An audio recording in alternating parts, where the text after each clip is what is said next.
Halloween is in the air. Hey guys, welcome back to Morris Manor for another sneak peek video. Today's sneak peek is on the Cryo Chamber Corpse. This guy looks really cool, guys, I gotta say. This might be my favorite so far, I don't know for sure, but this one is really cool, honestly. The face and hair remind me a lot of Floating Ghost Girl, as were the frame and the pop-up motion remind me a lot of Incinerator, which, as you can tell, this is obviously made by Crazy Create. I think that's the name of the company. If I'm saying that wrong, I'm sorry. But this is a very, very cool prop. Not the most unique or original, but still very interesting and very cool. And I'm thinking I'm probably gonna pick this guy up, to be honest, because like honestly, it's just a very cool frame. He would fit in really well in the laboratory.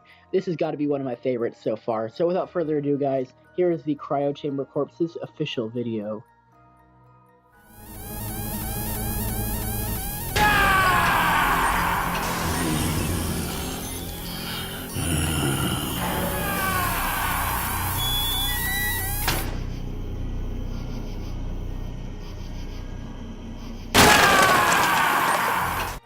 So as you guys can see, this one is very, very cool. I like the effect with the blinking dots also at the beginning. That's a really cool effect, honestly.